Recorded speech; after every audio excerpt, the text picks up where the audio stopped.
That's right, we're doing the most original idea ever done on YouTube. We're doing a tier list.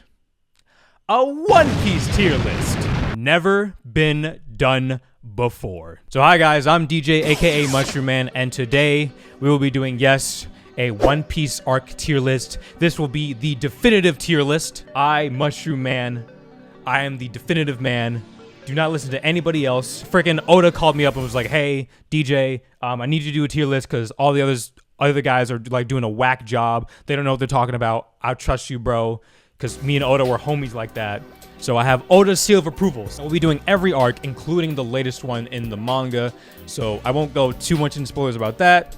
So I'll just go into a little bit in case you haven't read the manga. You should. So to add an extra element of surprise and jazz to it, you know, instead of going through the arcs in order, Romance Dawn, Orange Town, Syrup Village, Baratie, I literally could say all the arcs in order because I've consumed the series way too much. A random wheel generator, where we'll go through the wheel and it'll pick an arc at random and we'll talk about it instead of just, you know, going in order. You know, I feel like it'll be fun. Add a little pizzazz to it. So without further ado, let's get started. Spin the wheel.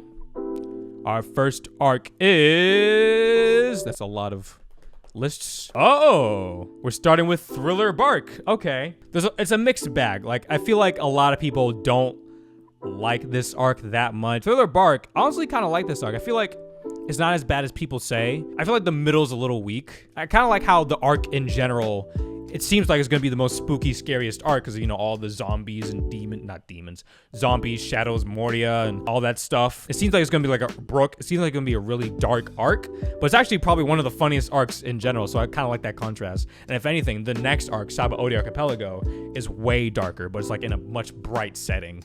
This is the arc where we meet Brook, and I love Brook. Brook is awesome. And just the reveal that he actually knew Laboon from back in Reverse Mountain, and all that was cool. I loved Ryuma. That fight was interesting with Zoro and Ryuma. Moria, I know a lot of people don't like Moria. I don't mind him. I get it. He's lazy and kind of doesn't seem as interesting. I mean, but granted, that's kind of the point because of what we learn later with Kaido. And a lot of people like say his powers are confusing, which they kind of are. And just that whole Perona versus Usopp fight's really awesome. And just the thing with, like, you know, Perona can make people super negative, but Usopp's already negative. So he's like, I'm already depressed, bitch. I love that. There's a lot of good bits. And then also later, once they finally do beat Moria, then another Seven Warlord shows up, Kuma, and that's when shit gets really intense with, you know, the nothing happened, Urusu shark, what? Urus, I don't even know how to pronounce it. There's definitely pacing issues. Absalom was definitely my least favorite of Moria's crew. I think I'll put Thriller Bark, definitively, I'll put a B. Thriller Bark is officially B tier. All right, so that is 1 out of 32. Who's it gonna be? Who's it gonna be? Who's it gonna be? All right, Baratie. Now, Baratie is the moment in One Piece where a lot of people say, okay, this is when One Piece starts to get good. Which, yeah, personally for me, I feel like it gets good during Syrup Village. But I know a lot of people don't really like Syrup Village, which I get it. Probably my least favorite part of Baratie is the whole stuff with Pearl. He just seems like such a filler character. But yeah, Don Krieg was an interesting villain. From the surface level, he seemed like someone who could conquer the Grand Line. One of those dudes who didn't realize just how big the world really is, which goes into the, you know, Zoro versus Mihawk, which that was like our first big taste of just how big the world really is. Sanji's an awesome character, especially in the beginning. I feel like early One Piece, Sanji wasn't as crazy of a simp as he is now. And I love his fighting style and his, like, just his outfit and his OST and all that. It's so good. It's so stylish. Just the whole flashback of, you know, at first in the beginning, Sanji is all against wanting to eat scraps of food, but then he learns the value of food through that flashback with Zeph. Was a really cool, like, development piece for him, and like why he cares so much about cooking, and like he hates it when people waste food so much because they don't understand the value of food. But yeah, no, Baratie I really enjoyed. Would I say it's better than Thriller Bark though? Personally, I don't think Thriller Bark is better than Baratie. But that's a me thing. So for the time being, we'll adjust it. I'll put Baratie at C tier. But like I said, this is the definitive list. Definitive. Who's next? Who's next? Who's next? Who's next? Who's next? Oh, Whiskey Peak. Okay, so starting off the bat, I don't like Whiskey Peak as much as Baratie. I definitely feel like Whiskey Peak, this is going to be the lower ones on the list. I like the idea of, you know, the townspeople actually being all bounty hunters of Baroque works. You know, this is the arc when we get more in depth with Baroque works. We learn that Miss Wednesday is actually Princess Vivi, who infiltrated Alabasta, Baroque works, which I don't know how the hell that works. She's literally the princess. How do you not figure that out? Literally the coolest moment of Whiskey Peak is Zoro versus 100 bounty hunters. Literally the coolest moment. Like, when you think Whiskey Peak, you think Zoro versus the 100 Baroque works members. That is like, yeah, official. Oh God, just looking at Baratie and B and C tiers hurting me. My least favorite moment of Whiskey Peak is Zoro versus Luffy. That fight happening just feels so like fanficky, you know what I mean? Especially the way that it happened. Like it just felt just so inorganic. I mean, the fight itself was fine, but it was just completely unnecessary. The best girl, Robin, Miss All Sunday. That was awesome. Which it feels so weird looking back to that arc and just seeing Robin as an antagonist. That's about it. Whiskey Peak, I'm gonna put it in C tier. Oh, big boy, Skypiea. All right. So this is the arc that a lot of people blindly hate. I don't really get the hate for Skypiea. I thought it was great the whole way through, for the most part. I mean, like I said with Thriller Bark, I definitely feel that it was longer than it needed to be. Sure, Enel, because Enel just feels like, to me, Enel feels like a worse Crocodile in a sense. But I think what makes Crocodile work is the fact that like his existence was being led on since Whiskey Peak. Whereas like Enel, we didn't meet him till like halfway through Skypiea. And even then, he's not really like a charming antagonist. He just has a huge complex. Like literally the best thing about Enel is his powers. Like his powers are freaking insane. Lightning, like if it wasn't for Luffy, they'd be done. I definitely feel Wiper's probably the most stoic and serious One Piece character ever. The Nolan flashback is probably one of my favorite flashbacks of all time. Not really sure why, it's just something about it could also be a complaint. It feels so distant from One Piece.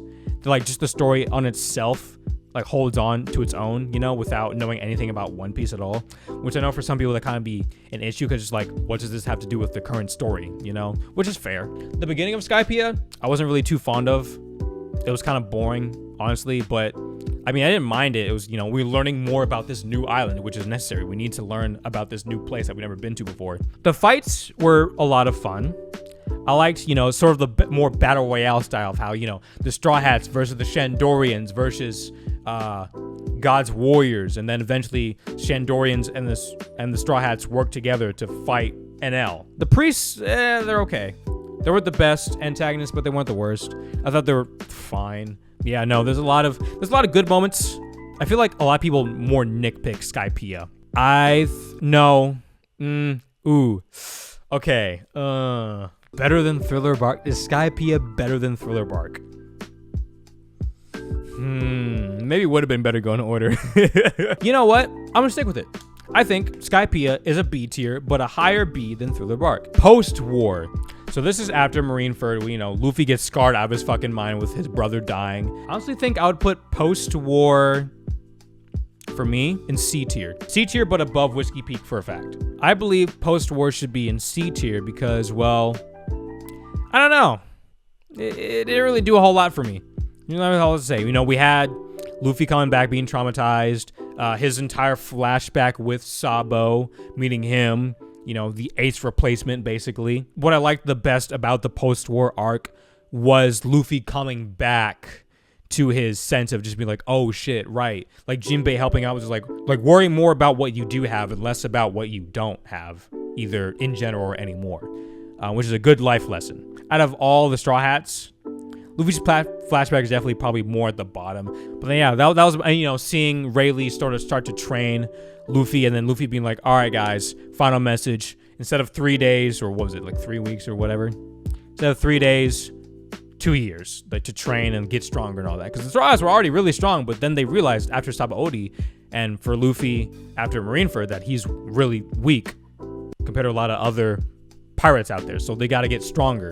Seeing all the other Straw Hats, what they're doing, and all that was really cool. But yeah, post-war, I put it C tier, like a high C. Arlong Park. Arlong Park, baby. This is the moment where everyone's like, oh my god, One Piece is amazing. Arlong Park, definitely better than Baratie. Definitely the best part of Arlong Park is the stuff with Nami. We actually get to learn more about her. Because I feel like with Nami, it was kind of the same thing with Robin, where like, sure, she was a crew member, but she like really wasn't completely into it because, you know, deep down, she still had the whole thing with Arlong and getting the money that she needs to save Kokoyashi Village. The thing, when you think Arlong Park, the first thing you think of is the walk to Arlong Park. That is one of the most iconic moments in all of One Piece, is the walk. And then Sanji's like first real fight is against a fishman, and it was such a cool fight in the anime. That's probably one of my favorite fight. That's probably my favorite fight in Arlong Park is Sanji versus Kurobi. The fact that I remember all these names is insane to me. Again, the ending of Arlong Park with Nami's like tattoo was definitely like, very heartfelt, and I love that. So Arlong Park, definitely better than Whiskey Peak and post-war, so it's definitely above C tier. I'm gonna put, for now, will be above, for me personally, above Skypiea. That's where I'm putting it. So everything's still in B tier. All right, moving on. Come on, let's get some D's. Let's get some A's. Let's add some like controversy. Ooh, okay. Controversy. Already starting. Fishman Island. Okay. This is definitely an arc that the best part of Fishman Island is sort of the theme of the arc, in my opinion. Because it definitely has a weak villain, but that's honestly kind of the point. So this is the first arc after the post time skip. So of course, you know, they want to use this arc to show just how much stronger the Straw Hats have gotten. So it makes sense that, yeah, sure, have these next villains be significantly weaker than the Straw Hats. That's fine. But Hody Jones was a weak villain that, like, he was just... he was, but this was kind of the point. He was evil for the sake of being evil. The arc's all about racism and like blind racism, and how like you shouldn't do what you can to not let your kids follow the toxic ways of the previous generation. Let them, you know, be better than the previous generation. And so, and then, you know, but we have a character who unfortunately fell in that trap of the toxic view, the toxic mindsets of the older generation, telling like, oh, humans are bad, and anybody who like follows the humans are also just as bad, if not worse. Shirahoshi was definitely very annoying. Definitely my least favorite character in Fishman Island. God, ugh. She's probably a lot better in the manga because you can't hear her whining and shit. Another like bad moment of Fishman Island was, you know, the whole thing with Sanji simping way too hard for everybody, which that was in the point when like it got super annoying. Fishman Island, definitely pretty low on the list. I don't think it's horrible. Don't think it's nearly as bad as people say, but it's also still not that great. So I would put it, honestly for me, I want to put Fishman Island, I want to put it in between post-war and Whiskey Peak on C tier. All right, the very beginning of One Piece, Romance Dawn. So again, this is the very beginning of One Piece, just 3 episodes, like what, a couple of chapters.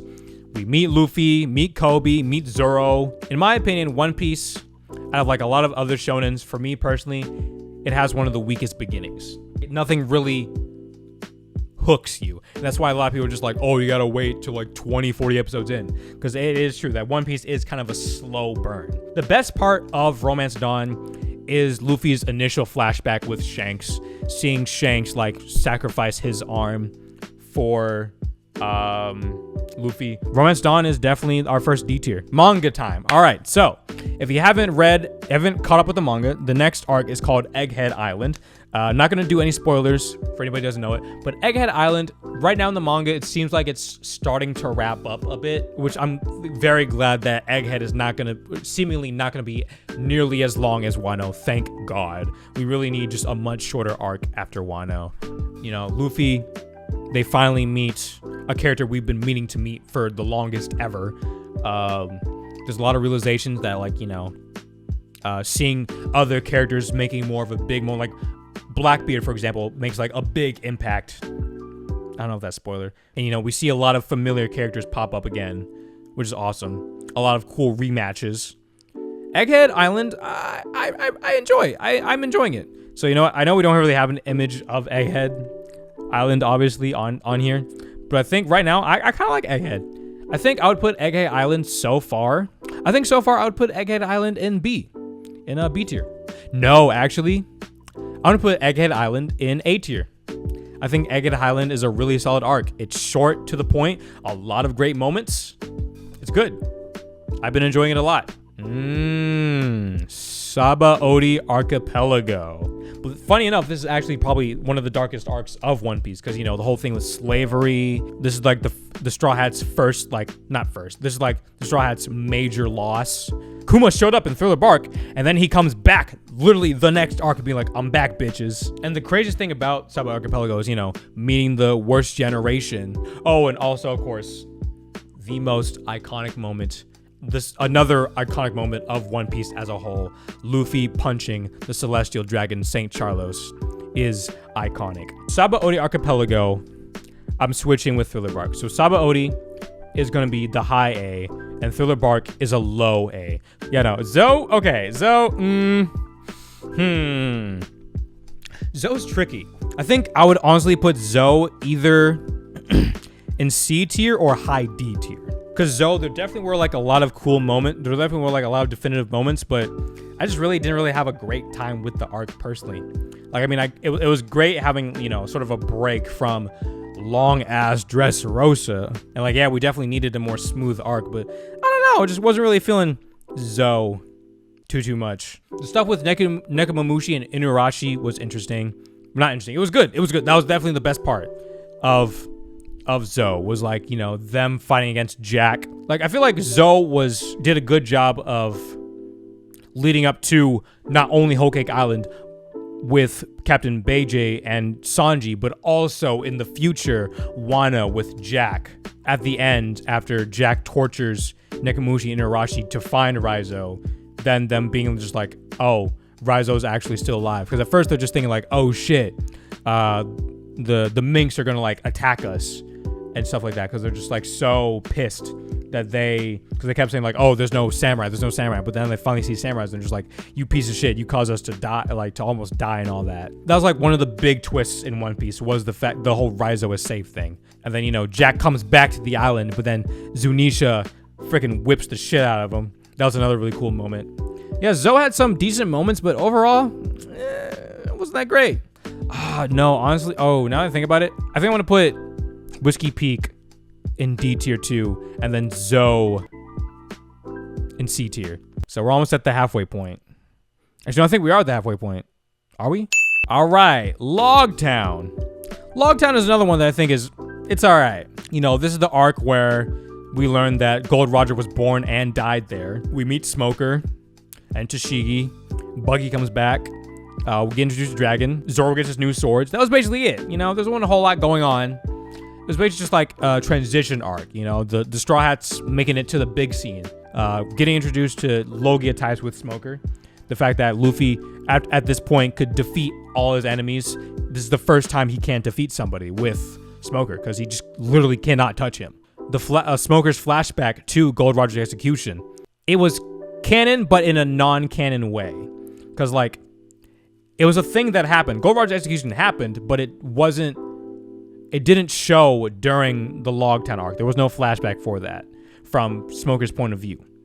But, like, that was probably the best moment of Loguetown for me, was that filler scene with Smoker talking about Gold Roger's execution. That was probably the best part. I think Loguetown, I would put it at a high D. Marineford. Okay, well, this one's an obvious A tier, because it's the war. It's like the Return to Water 7 arc, the ending with Ace versus Blackbeard, where the narrator is just like, oh, and this would lead to much bigger consequences later on in the story, leading to, you know, having Blackbeard taking in Ace at Marineford to be executed, you know, learning that he's actually the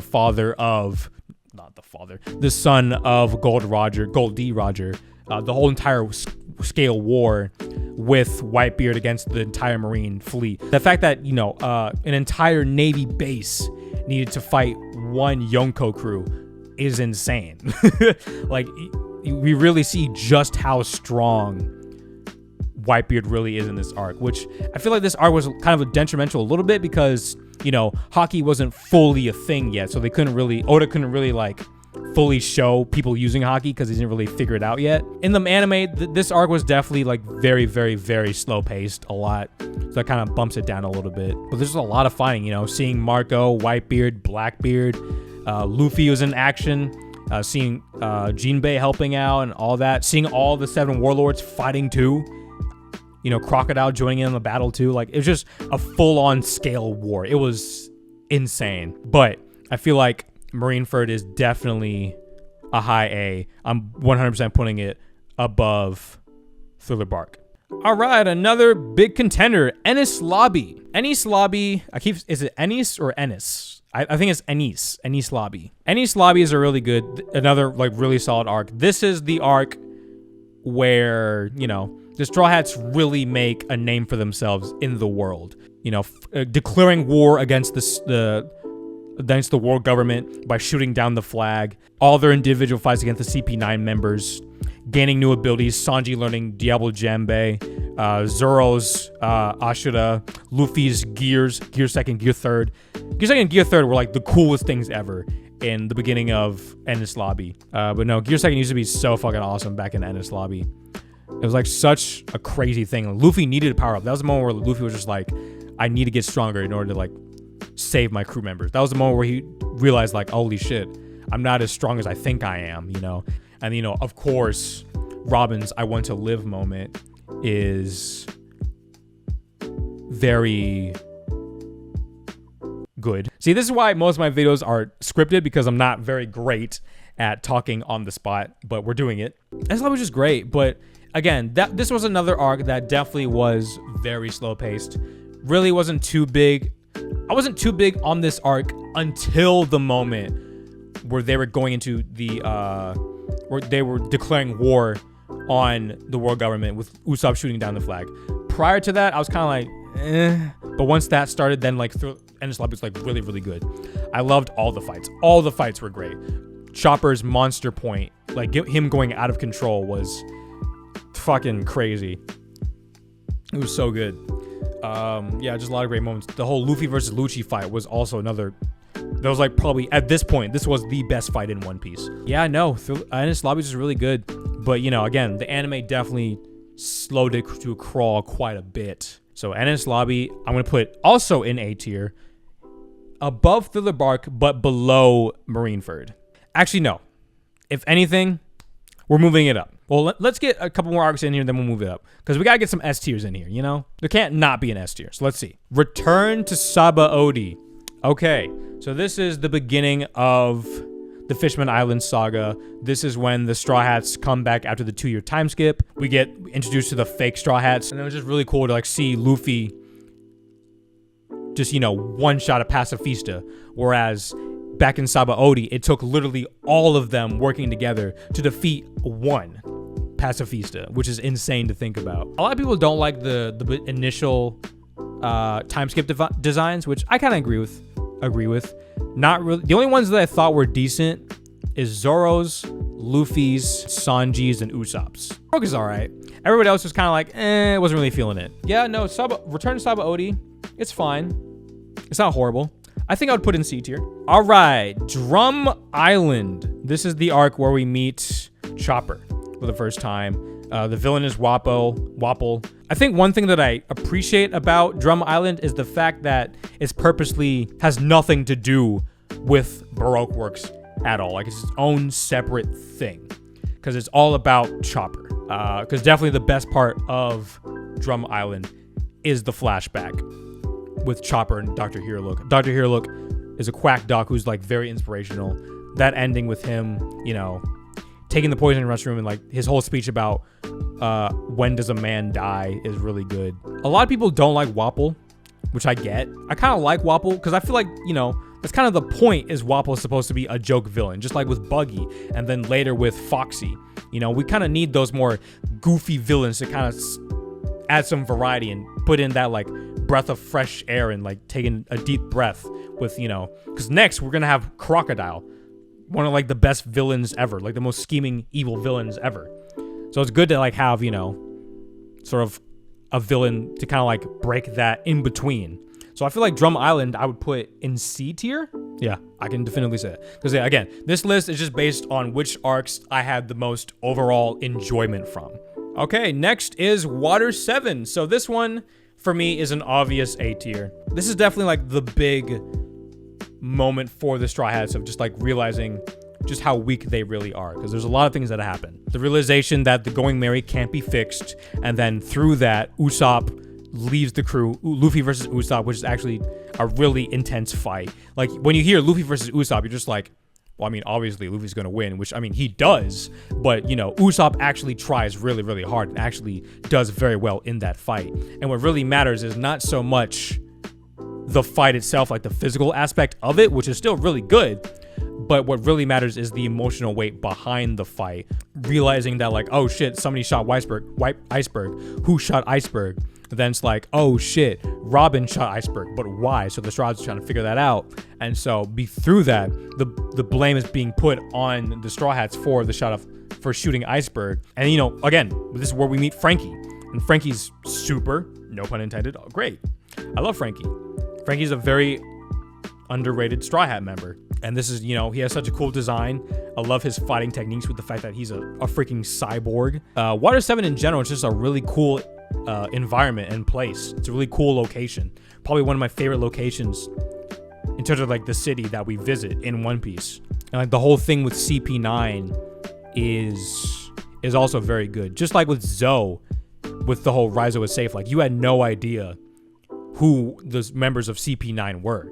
You know, like there's no, because, you know, most anime, they kind of like obviously allude to it, like really show that, like, you know, that dramatic irony is like there was no dramatic irony. Like, we had no idea who the members of CP9 were. And then the realization was just like, oh shit. Like, Water 7 is such a roller coaster of emotions. Like, there's so much action, so much drama, so much build up for Enies Lobby 2. Frankie's flashback is really good. Like, my favorite moment is the part where Frankie stops the sea train for like a split second before he gets ran over by the sea train.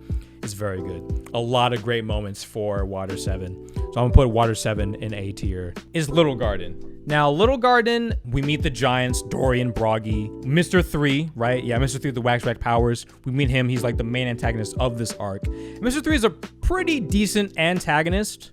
He's like, again, he's kind of a joke villain-ish, but he kind of gets the job done to where, like, he almost kills some of the members of the Straw Hat crew. And then just like the end with Sanji being like, Sanji talking to Mr. Zero Crocodile was such a cool, like one of the most iconic moments of Little Garden for me. And the fight against Luffy and Mr. 3 was okay. It was all right. I like that we got to see a lot more of Mr. 5 because I feel like Mr. 5 is a really cool character. I love his design, love his power. It's so goofy. The fact that like he makes his boogers explode because anything he touches will explode. Yeah, no, Little Garden's all right. Don't really have a whole lot to say. I think Little Garden, I'm gonna put in C tier. So next is Whole Cake Island. Yes, Whole Cake Island is another very, very good arc. Another beefy arc with a lot going on. The big villain, Big Mom. You also have Germa, the Germa Kingdom, Sanji's father. This is like another arc that, yeah, again, has a lot of elements going on. I don't even remember really everything that happens in Whole Cake Island. Because Whole Cake Island, in some ways, just feels like another Enies Lobby in the beginning with, you know, Sanji leaving the crew, pretends to betray the crew, and is like, I don't want to be with you guys anymore, blah, blah, blah, blah. It just feels so much, that beginning just feels so much like Enies Lobby. Because you have Luffy versus Cracker, you have Luffy versus Katakuri, which the fact that, like, the main fight of Whole Cake Island, like, you'd think it would be Luffy versus Big Mom, you know, the emperor of the island, like the strongest character, because Luffy usually always fights the strongest character of the arc and beats them. But Luffy doesn't fight Big Mom because he's not strong enough for it. He fights Katakuri. Still, like that, it still was a very hard fight. That took Luffy forever. And if anything, in the anime, that took like what, over 20 episodes for that fight to conclude, which, and I do like the more Alice in Wonderland vibe that Whole Cake Island gives us with, you know, all the different songs, you know, the fact that we get introduced to Big Mom via a song of her singing. Big Mom's a lot, not as bad as a lot of people say. I kind of like the fact that because she is like very, very powerful, but she's also kind of a brat a bit, because, you know, she has her hunger moods where like if she gets hungry, she'll like be all insane and all that. And I love her devil fruit power with the whole soul fruit. The fact that she can like take people's souls and imbue them in random objects, which is kind of how it gives that Alice in Wonderland vibe. And then definitely, you know, the MVP of this arc, we can all agree 100% is Brook, because a lot of times Brook doesn't really get a whole lot of moments to shine in One Piece. So the fact that Brook is like infiltrating Big Mom's area, and like he steals the poneglyph scroll for the road poneglyph, and then he even confronts Big Mom, or Big Mom confronts him, and he tries to fight her, is one of the coolest moments ever for Brook. Whole Cake Island, I'm putting in between Water 7 and Thriller Bark. Punk Hazard, this is when we meet Caesar. We reunite with Law, Tashigi, and Smoker. Punk Hazard, man, that's another arc that I felt like shouldn't have been as long as it was. And I just feel like Caesar could have been a lot better than he was. I feel like Caesar started off as a solid villain, but over time it was kind of like manipulating his crew members into thinking that like he's actually a really good person. The stuff with the whole kids, you need the whole like gigantification thing to make them big, experimenting on the kids. Punk Hazard was kind of mid, in my opinion. The fact that this was the beginning of also the Wano Saga, with Law talking to Luffy about wanting to form an alliance to defeat Kaido and all that. That was the beginning of that, which is insane that was that long ago. Also, I just like the way that the island's kind of set up. Like half of the island is all in fire, then the other half is all in ice. I think Punk Hazard I would put in D tier, but I put it at a high D. Return to Water 7. Okay, it feels weird that we're going back to the island, because normally in One Piece we'd go island to island to island, and the fact that like, oh wait, no shit, we're going back actually is weird to think about. Definitely meet Garp, Luffy's grandfather. We learn about Dragon. We see Kobe and Helmeppo again. They're a lot stronger. We learn a bit more about the world. This is when we learn about the 4 emperors of the sea. Oh yeah, Shanks against talking to Whitebeard about Blackbeard, starting that whole debacle. And then also Ace versus Blackbeard, which slowly begins the whole stuff with Marineford, was really cool. The stuff that happened in Water 7 after that, oh, then also too, Frankie officially joins the crew. And then after that, the only cool moments were the stuff that was going on outside of Water 7 with Ace versus Blackbeard and Whitebeard talking to Shanks. Return to Water 7, I would put in C tier. The big boy, Wano. Literally the longest arc in all of One Piece. There's way too many things that happen for me to list out in this video. In the manga, Wano's just great. I love the whole like acts thing. Act 1, Act 2, Act 3. Act 1 was okay. Act 2 was probably the worst part, but it was fine. Act 3 was definitely the moment when Wano was like the best of the best. So many characters. Like majority of the Water's Worst Generation members. Big Mom's crew shows up, which that was kind of pointless because Big Mom's crew, besides Petal Spettle, weren't necessary. They were just kind of there. The fact that Big Mom and Kaido worked together, so the Straw Hats had to fight 2 Emperors of the Sea plus all of Kaido's crew, was insane. The whole alliance with Law's crew, Luffy's crew, all the samurai, Kid was there too, just all working together to fight the Beast Pirates. Was just so much going on, so many fights, so many things. Definitely the worst part for me, the worst part of, oh, and also, you know, let me just get to this point. The worst part of Wano for me, in terms of like the story itself, because the anime definitely had its moments, the worst part for me was the ending with, you know, Yamato leading up to being like, yeah, I'm gonna join the crew, but then to be like, no, never mind, I changed my mind. It's like, what the fuck was the point of all that buildup? That was the only thing that I genuinely did not like about Wano. Like the ending for Wano just felt rushed. It really did. All that's just so many great moments. Like this is like the big payoff, and the fact that this arc leads into the final saga of One Piece. Like this is basically the big peak moment. Like no returning from this, to where just so many, like it really feels like, oh shit, we're really about to get to the end of One Piece, is what Wano feels like. Like Wano feels like that big turning point. Wano's such an important arc of the series, I'm gonna put it in S tier. Like, there's just so much that happens. It's so good. Like, Wano feels like the Straw Hats version of Marineford to me in a way. Just like, is this big scale war that we've been leading up to since Punk Hazard, which I don't know if that's a basic ass take, but yeah. All right, so from S tier to an immediate D tier, Orangetown. I feel like for me, Orangetown is definitely my least favorite arc. I don't know. It's not really a whole lot happens. I mean, we meet Nami, we meet Buggy. We learn the fact that Buggy is we actually used to know Shanks. I don't know. It's the beginning of One Piece. Like I said with Romance Dawn, it's the beginning. Not a whole lot happens. Yada yada. But I feel like, yeah, Orangetown for me.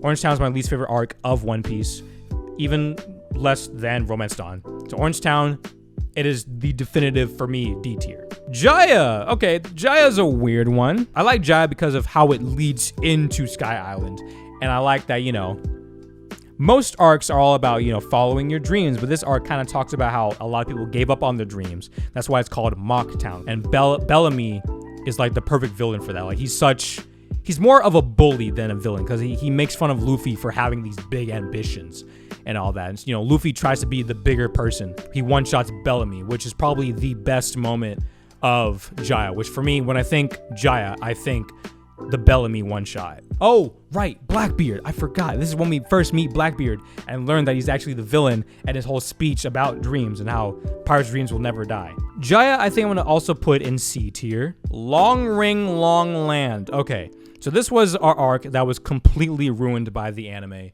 because the anime made it literally twice as long. Another goofy villain. I feel like out of all the goofy villains, Buggy, Wapple, and Foxy's my favorite. Foxy's definitely my favorite. No, that's not true. Wapple's my favorite of the goofy villains, but Foxy's really, really close. He's still a pretty solid villain. Like, he has some really strong powers with the slow beam. And like, I love the Groggy Ring. That was a fun game that they did. I love the final battle with Luffy against Foxy, and just the whole idea of, like, you know, fighting for your crewmates was like such a big thing in that arc.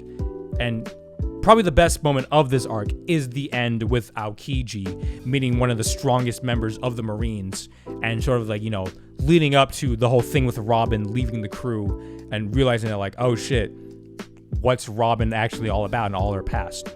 So I think Long Ring Long Land is not that bad, but not as it's not as bad as people say, but it's still not that great. I'm gonna put Long Ring in D tier. You might be angry so far with the results that we have for the tier list, but hey, this is the official tier list. You cannot be mad at me. I have the Oda seal of approval. Let us continue. Syrup Village. Okay, this is also an arc that is considered by many to be one of the worst arcs in One Piece. But for me personally, I feel like One Piece, quote unquote, gets good in Syrup Village when they're in the middle. Once it's revealed that Captain Kudo is actually evil villain, I immediately think of that scene with him in the mansion, you know, attacking Mary, and then, like, you know, him with his like bloody claws on Kyle. Like, it's probably like the most iconic and cool scene, one of the coolest scenes of Syrup Village in my opinion. And I know a lot of people don't like Usopp initially, and I can kind of agree. I don't mind him, but I like the sort of boy who cried wolf aspect of the story, because I think the beginning of this arc is called The Boy Who Cried Pirate, because it's all about, you know, Usopp pretending that, oh, pirates are here, and then, you know, pirates actually show up, but nobody believes him.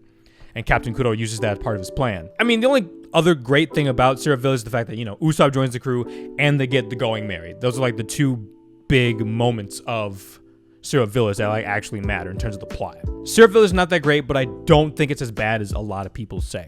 So it is going in D tier. All right, so Alabasta, that is an obvious, for me at least. Alabasta, oof. Alabasta is a really great arc. It definitely has its slow moments, but I enjoy the slow moments in Alabasta more than I did in Skypiea. Crocodile is just an amazing villain. I feel like all of us can agree with that. He's a very cunning and smart and powerful.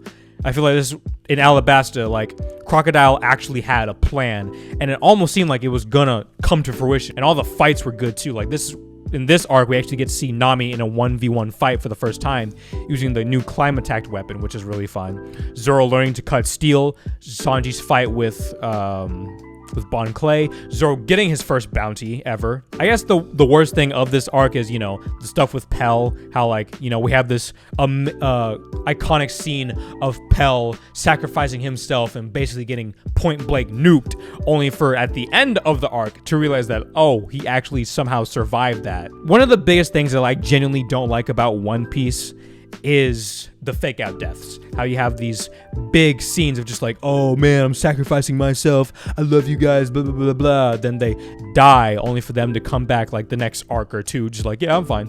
It's like, like, what was the point? Like, for all we know, Pedro could still be alive. Otherwise, it's a great arc, and I just love the sort of build up with the Alabasta Saga since Reverse Mountain and all that. Just a lot of great moments, and the fact that Luffy, literally within one arc, within what, 38 episodes, fought Crocodile 3 times, lost the first 2 times, and you know, that iconic moment of him being like, yeah, in order to fight you, I gotta use my blood in order to like touch you and stuff like that. So Alabasta has a lot of great things.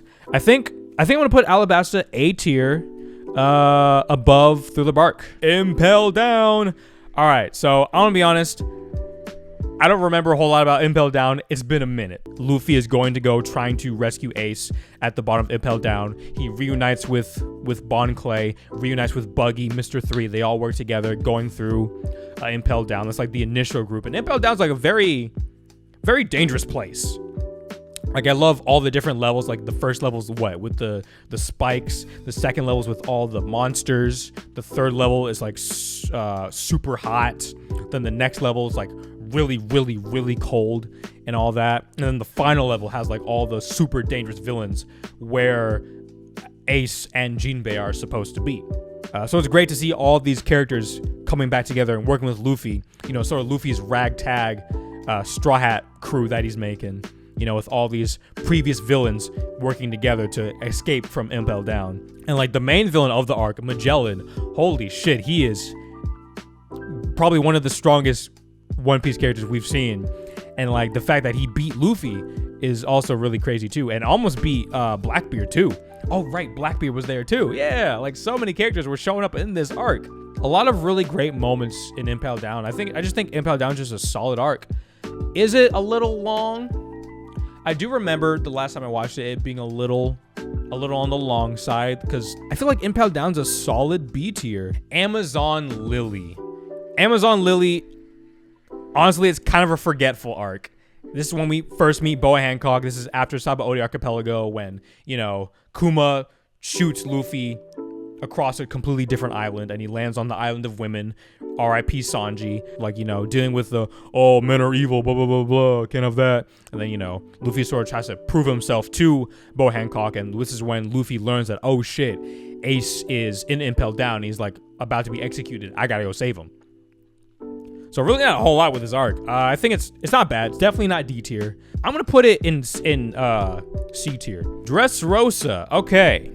Now for me, Dressrosa was when I fell off the anime, because at this point the pacing got even worse. Because the pacing was already like kind of like during Marineford and all that, but it got even worse after the time skip. Like every arc, the pacing just got slower and slower. They'd adapt less and less and less an episode and stretch it out so much. And it was so bad in Dressrosa. Because I remember the moment where I stopped watching One Piece week to week was when Fujitora was walking down an alley and going past Zoro and saying, excuse me. And like, I just remember that scene took fucking forever. And I was just like, this is so unnecessary. Why is this scene going on for so long? And that was the moment I was like, I'm done with One Piece. I kind of fell off a bit. I would check it in every once in a while, but that was when I was like, I'm all right. And I didn't come back to One Piece like officially until Wano started being animated. Other than that, I think Dressrosa is a pretty solid arc.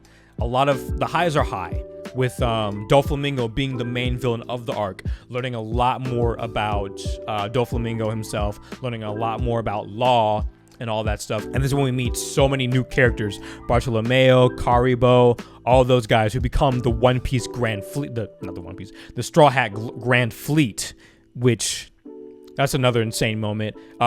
Gear 4th, we get that, which is amazing.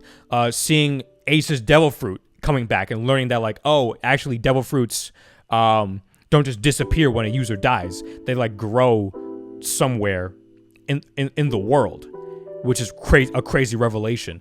Like, there's definitely some lows, but there's a lot of highs in this arc, because, you know, there's over 100 episodes. There's so many great moments in Dressrosa. I would put Dressrosa in A tier. Reverse Mountain, this is an obvious D tier, but not in a bad way. Reverse Mountain is a very short arc. It's literally only 2 episodes, probably 5 chapters in the manga. I don't remember. I miss having these more shorter arcs, you know? This is sort of the beginning of the Grand Line, sort of like putting our foot in the door of the Grand Line, learning about the log poses, meeting Cricket, meeting Laboon, and learning, and sort of with the whole thing with Laboon, sort of that like little nugget that we get from Oda about the Rumbar pirates, and with, you know, the whole thing with Brook. Then Reverse Mountain doesn't become much better until Filler Bark, when we realize, oh shit, Brook was one of those guys that was looking for Laboon, and he's still like, I still want to see Laboon someday. I feel like Reverse Mountain on its own is kind of meh, you know? I mean, it's the very beginning of the Alabasta Saga, the beginning of the Grand Line. So of course it's not going to be amazing. You gotta sort of like have that little buffer to sort of get immersed in the world. So Reverse Mountain is all right. It's not great. It's definitely D tier. Finally, last but not least, the Reverie. Another short arc, but this arc is better because of all the things we learn about it. The thing with, you know, the potential final villain of One Piece, even more than Blackbeard, Imu-sama, and learning that, you know, One Piece actually isn't the democracy that we thought it was. It's like, it's a monarchy, essentially. Like, there is a hidden king in One Piece, which is a crazy revelation. And all the other stuff that we learned too, with, like, you know, the giant straw hat and so many other things, and seeing all the previous kingdoms that we've seen in so long, seeing Vivi again, that's great. Like, so many, like, Reverie was like a huge revelation in One Piece. Oh, and also the realization of the abolishment of the 7 warlords, and seeing the 7 warlords like being illegal criminals again, and learning that there's supposed to be some secret weapon to replace the 7 warlords that we don't learn about until the end of Wano, and then really getting into Egghead Island with that. Yeah, no, I like it where it's at. All right, so Reverie is in C tier, and so without further ado, here is the official One Piece tier list, signed by both me, Mushroom Man, and Ichiro Oda himself. Confirmed. Cannot deny that. It is true. Orange Town, going in order, then Romance Dawn, Reverse Mountain, Syrup Village, Whiskey Peak, Loguetown, Long Ring Long Land, and Punk Hazard, all in D tier. In C tier, we have, from the bottom, starting at the bottom, Zoe, Post-War, Little Garden, Amazon Lily, Drum Island, Jaya, Reverie, Return to Water 7, and Return to Sabaody. And then in B tier, we have, starting from the bottom, Fishman Island, Baratie, Sabaody Archipelago, Skypiea, and Arlong Park. So in A tier, starting from the bottom, we have Egghead Island, Impel Down, Thriller Bark, Whole Cake Island, Dressrosa, Water 7. And then the cream of the crop, we have, starting from the bottom, Alabasta, Marineford, Enies Lobby, and my favorite arc in One Piece. Sure, I might be a basic bitch for this, Wano. And with that, that is the official determined my One Piece arc tier list. You're welcome. I'm right. We all know this. So, let me know what you guys think of my list, and let me know how you would rank all these arcs, and see if we can, the differences and what you like, you dislike, and all that stuff. So yeah, thank you guys very much for watching. Like, comment, subscribe, the whole YouTube shebang, and I'll see you in the next video. Bye.